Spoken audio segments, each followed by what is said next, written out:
कि जिंदा माँ बाप को कौन ना पूजे, अब मरे बाद पुजवाया। मुट्ठी भर चावल ले कोई कौवे को बाप बनाया। जिंदा माँ बाप को कौन ना पूजे, अब मरे बाद पुजवाया। मुट्ठी भर चावल लेके कौवे को बाप बनाया। पुरुषों से ज्यादा 8 गुना ऊर्जा ज्यादा होती है, लेकिन मनुवादियों ने सोचा कि ये महिलाएं अगर इतनी शक्तिशाली है, ताकतवरी है, अगर इसको हम गुलाम बना देंगे तो हम लंबे समय तक इनको गुलाम बनाए रहेंगे और इनके ऊपर शासन करेंगे। आप लोगों को इस बात को समझना होगा, क्योंकि अगर मनुवादियों ने सबसे पहला चोट और प्रहार अगर किया तो महिलाओं के मन पर किया, महिलाओं के दिल पर किया। उनको अपने हथियार के रूप में इस्तेमाल कर रहा है और हथियार के रूप में इस्तेमाल करने के कारण आज जो हमारी आने वाली पीढ़ी है वो फिर 2000 साल पहले चली जाने वाली है, फिर पीछे जा रही है। आप इस बात को कैसे भूल जाते हो? आपको इस बात को समझना होगा। हमारी बहनों को लगता है कि हम गुलाम कहाँ हैं, हम तो गुलाम है नहीं, हमें तो किसी ने जंजीरों में बांध करके नहीं रखा, हम तो अपनी मर्जी से बाजार जाते हैं, अपनी मर्जी से कपड़े पहनते हैं, अपनी मर्जी से स्कूल जाते हैं, हमारी जो इच्छा होती है वो वही करते हैं। हमें तो किसी ने गुलाम नहीं बनाया, किसी ने भी नहीं गुलाम बनाया। लेकिन आज जो वर्तमान की जो गुलामी है मेरी बहनों, आपको अपनी खुली आंखों से नहीं दिखाई दे रही है। और गुलामी कोई एक प्रकार की गुलामी नहीं है, कई प्रकार की गुलामियां हैं। जैसे शारीरिक गुलामी, मानसिक गुलामी, आर्थिक गुलामी, राजनीतिक गुलामी और धार्मिक गुलामी। राजनीतिक गुलामी 5 प्रकार की गुलामियां हैं जिसमें आप जकड़ी हुई हो। और जब जो सबसे बड़ी खतरनाक गुलामी है वो है मानसिक गुलामी। जो मानसिक गुलामी के आधार पर हमारी महिलाओं को आगे बढ़ने का अवसर नहीं मिल रहा है, उन्हें अवसर नहीं दिया जा रहा है, वो मानसिक गुलामी को खत्म करना होगा। ये जो मानसिक गुलामी है, उस गुलामी को खत्म करने के लिए हमारे पुरखों ने बहुत बड़ा प्रयास किया। हमारे जो पुरखे थे वो पढ़े लिखे नहीं थे, अनपढ़ थे, गंवार थे, लेकिन फिर भी अपने दोहों के माध्यम से, गीतों के माध्यम से वो आपको समझाने का प्रयास करते थे, समाज में जाकर के ये गुलामी खत्म करने का प्रयास करते थे। आपने कबीरदास का नाम सुना होगा, पढ़ा भी होगा। हमारी महिलाएं जो पढ़ी लिखी है वो समझ रही होगी, वो कबीरदास के बारे में पढ़ा भी होगा। उन्होंने कबीरदास अपने दोहों के माध्यम से समाज को जगाने का प्रयास करते थे और वो कहते थे, क्या कहते थे? अभी वो समय आने वाला है जिसमें हमारी महिलाएं पूरी तरह से जकड़ी हुई है। कबीरदास कहा करते थे कि पाथर पूजे हर मिले तो मैं पूजूं पहाड़, पाथर पूजे हर मिले तो मैं पूजूं पहाड़। अगर एक छोटे से पत्थर को पूजने से मेरे सारे जीवन की समस्या खत्म हो सकती है तो पहाड़ तो बहुत ऊंचा होता है। एक बार पूज दो, जीवन की सारी समस्या खत्म हो जाए। क्या ऐसा हो सकता है? मेरी बहनें हाँ या ना का जवाब दे। क्या ऐसा हो सकता है? नहीं हो सकता, नहीं हो सकता। क्योंकि कबीरदास ने सही कहा कि पाथर पूजे हर मिले तो मैं पूजूं पहाड़। अगर छोटे से पत्थर को पूजने से जीवन की सारी समस्या खत्म हो सकती है, हम सुखी हो सकते हैं, हम संपन्न हो सकते हैं, हमारा बच्चा आगे पढ़ लिख करके डिप्टी IAS PCS कलेक्टर बन सकता है, तो पहाड़ तो बहुत ऊंचा होता है। एक बार पूछ दो, हम अमर हो जाएंगे। नहीं होने वाला है। और फिर कबीरदास ने कहा, कबीरदास जी ने फिर कहा कि जिंदा माँ बाप को कौन ना पूजे, जिंदा माँ बाप को कौन ना पूजे, अब मरे बाद पुजवाया। ध्यान रखिएगा मेरी माताएं बहनें, सिर्फ सुनना नहीं है, दिमाग में भी रखना है और अमल करना है। सही और गलत का आकलन करना है, क्या सही है और क्या गलत है। क्या कबीरदास जी ने जो कहा वो सही कहा या गलत कहा? तो उन्होंने कहा कि जिंदा माँ बाप को कौन ना पूजे, अब मरे बाद पुजवाया। मुट्ठी भर चावल ले कोई कौवे को बाप बनाया। जिंदा माँ बाप को कौन ना पूजे, अब मरे बाद पुजवाया। मुट्ठी भर चावल लेके कौवे को बाप बनाया। कैसे कौवे को बाप कैसे बनाया? अभी वो समय आने वाला है पितृ विसर्जन का। जानती है ना पितृ विसर्जन? जानती है? कितने बहनें हमारी जानती हैं, कितनी माताएं जानती हैं पितृ विसर्जन? बस इतने ही लोग जानते हैं, बाकी लोग नहीं जानते। अरे दाई बाबा को जो विदा करते हैं, दाई बाबा को, है ना, वो समय आने वाला है। और उस दिन हमारी बहनें क्या करेंगी, हमारी माताएं, कि अपने घर का जो द्वारा होता है मुहारा, उसको 7 दिन या 9 दिन उसको लीपती है अच्छे गोबर से, और लीप करके फूल माला अगरबत्ती चढ़ाती है। और जब 7 दिन या 9 दिन पूरा होता है तो फिर उस दिन अच्छा अच्छा पकवान बनाती है, अच्छे अच्छे पकवान बनाएगी। और जब वो पकवान बना रही होती है तो घर में जो छोटा सा बच्चा है वो रोता रहता है कि माँ हमको भूख लगी है, हमको खाना दे दो। क्यों? क्योंकि उस दिन खाना बनाने में लेट हो जाता है, देरी हो जाती है। तो जब भूखा रहता है तो कहता माँ मुझे भूख लगी है, मुझे खाना दे दो। तो हमारी माताएं बहनें उसको डांट करके कहती है कि चुप रहो, अब अगियार नाए हुआ, पहले दहीन के खाना देगी, पहले अगियार हो जाए, बाबा खाए ली ही ओकरे बाद दे। और जब खाना बन जाता है, पकवान बन जाते हैं, तो घर का जो बड़ा मुखिया होता है, सदस्य होता है, वो आ करके नहा धो करके अच्छे से वो सारे भोजनों का मुहारे पर अगियार करते हैं। और उसके बाद क्या होता है, जो कौवा होता है वो कौवा बड़ेरी पर बैठा रहता है, पेड़ पर बैठा हुआ है, देख रहा है कि कब ये हटे और कब हम जाए उस भोजन को करें, अच्छा अच्छा भोजन है उसको खाएं। और जैसे ही वो सदस्य हटते हैं, वो कौवा जाता है, उस भोजन को जब खा लेता है तो हमारे घर के लोग कहते हैं कि बस हमार पुरखा खाए ले, कहे हमार पुरखा खाए ले, पुरखा खाए ले। और अगर दूसरे दिन या अन्य दिन कौवा वहीं आकर काव करने लगता है तो हमारी माताएं बहनें कहती है, क्या कहती है, हटो भाग। अरे भूतों प्रेत के संदेशा लेके आई गया है, भूतों प्रेत के संदेशा लेके आई गया है, या फिर कौनो मेहमान आवत होए, मतलब भगा देते हैं। उस दिन क्या होता है, वो तो पुरखा बन जाता है, पुरखा बन जाता है, और बाकी दिन क्या होता है, दुश्मन बन जाता है।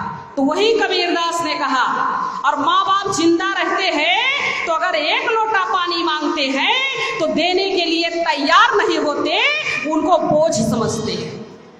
तो सही कहा ना उन्होंने, कबीरदास ने सही कहा या गलत? गलत कहा कि सही? सही कहा कि जिंदा माँ बाप को कौन ना पूजे, अब मरे बाद पुजवाया। अब मुट्ठी भर चावल लेके कौवे को बाप बनाया। फिर कबीरदास कहते हैं, क्या कहते हैं? उन्होंने कहा मिट्टी का एक नाग बनावे। उन्होंने कहा ये दुनिया इतनी बावरी है, ये दुनिया इतनी बावरी है, बावरी का मतलब होता है पागल। ये दुनिया इतनी पागल है, पाथर पूजे जाए। ये दुनिया इतनी पागल है पूजे जाए, घर का चकिया को ना पूजे, जेकर पीसा खाए। समझ रही है ना? आज से 40 साल, 45 साल, 50 साल की हमारी माताएं इस बात को समझ रही हैं कि आज से पहले क्या करते थे, सुबह 4 बजे उठते थे और 4 बजे उठकर पहले पिसना करते थे, उसके बाद कुटना करते थे और फिर जाकर के दोपहर का भोजन की व्यवस्था होती थी।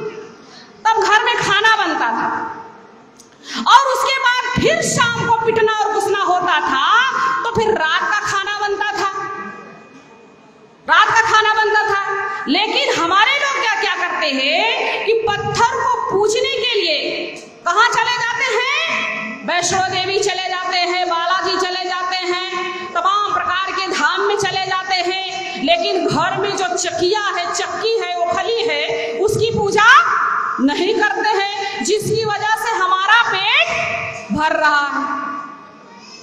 तो इस बात को हमें समझना चाहिए कि कबीरदास जो बात कहते थे वो सही अपने दोहों के माध्यम से हमारे समाज को समझाने का प्रयास किया, फिर भी हमारे लोगों ने उनकी बातों पर विशेष ध्यान नहीं दिया।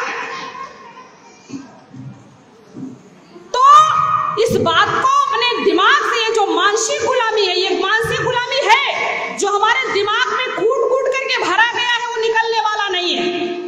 फिर वही वो कहते हैं, कबीरदास फिर कहते हैं कि मिट्टी का एक नाग बनावे।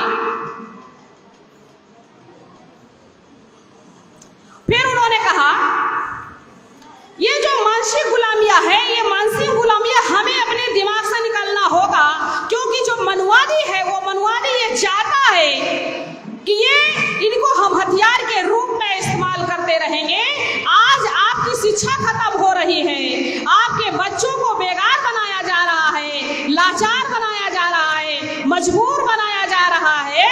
तो आप लोगों को इस पर समझना होगा, क्या आप चाहती हैं कि आपका बच्चा बेरोजगार बन जाए? बन जाए, बेरोजगार बन जाए कि नहीं? नहीं ना। वो सक्षम रहे, सुखी रहे, ऐसा आप चाहती हो। अगर ऐसा आप चाहती हो तो आपको शिक्षा पर विशेष ध्यान देना होगा। और बाबा साहब ने जो कहा कि मुझे महिलाओं की शक्ति पर पूरा विश्वास है, दृढ़ विश्वास है कि समाज की उन्नति में वही समाज को आगे ले जा सकती है, क्योंकि महिलाओं में पुरुषों से ज्यादा यानी 8 गुना ऊर्जा ज्यादा होती है। कितनी गुना? 8 गुना ऊर्जा महिलाओं में होती है पुरुषों से ज्यादा। पुरुषों से ज्यादा 8 गुना ऊर्जा ज्यादा होती है। लेकिन मनुवादियों ने सोचा कि ये महिलाएं अगर इतनी शक्तिशाली है, ताकतवरी है, अगर इसको हम गुलाम बना देंगे तो हम लंबे समय तक इनको गुलाम बनाए रहेंगे और इनके ऊपर शासन करेंगे। आज वर्तमान में हमारी बच्चियां सुरक्षित नहीं है, बच्चियां सुरक्षित नहीं है।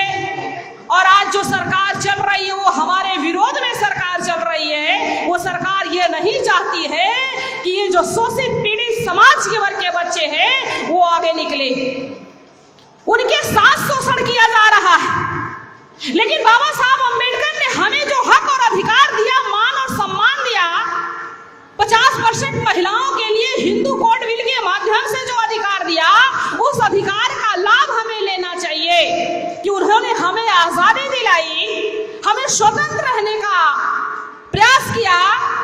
आप लोगों को अगर बाबा साहब के बारे में समझना है या संविधान के विषय में समझना है या मनुस्मृति में जो आपके लिए कठोर कानून बनाए गए थे, मनुस्मृति में जो आपके कठोर कानून बनाए गए थे धर्म ग्रंथों के माध्यम से, उसको आप पढ़ो और बाबा साहब अम्बेडकर के द्वारा बनाया गया भारतीय संविधान अगर पढ़ो, फिर आपको समझ में आएगा कि बाबा साहब के संविधान में और मनुस्मृति के कानून में क्या फर्क है। मनुस्मृति के कानून में मनु ने लिखा महिलाओं के लिए, क्या लिखा? कि तुम नीच जाति में पैदा हुए हो। मनुस्मृति में लिखा गया है। एक हाथ में मनुस्मृति, दूसरे हाथ में संविधान रख करके देखो और पढ़ो, तो मनुस्मृति में के कानून में लिखा गया है कि तुम नीच जाति में पैदा हुए हो, इसलिए तुम्हें सारे अधिकारों से वंचित किया जा सकता है।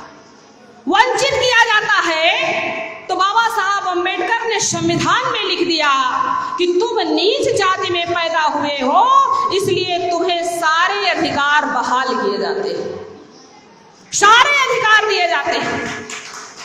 फिर वही मनुस्मृति के कानून में मनु ने लिखा कि लड़की जब झूले में हो, झूले में हो, पालने में हो, तभी उसकी शादी कर देना चाहिए, तभी उसकी शादी कर देना चाहिए। तो बाबा साहब अम्बेडकर ने भारतीय संविधान में लिख दिया ऐसा नहीं होना चाहिए। लड़की की उम्र 18 साल और लड़के की उम्र 21 साल हो तब विवाह करना चाहिए, तब विवाह करना चाहिए। और वही मेरी महिलाएं बहनें समझने का प्रयास करें, वही मनुस्मृति के कानून में लिखा, मनु ने लिखा कि पति चाहे मारता हो, पीटता हो, जलील करता हो, गाली देता हो, शराबी हो, जुआड़ी हो, भंगेड़ी हो, नशेड़ी हो, किसी भी प्रकार से हो या फिर किसी दूसरी स्त्री से संबंध रखता हो, तो भी उसके पैरों को धो धो करके पीना चाहिए,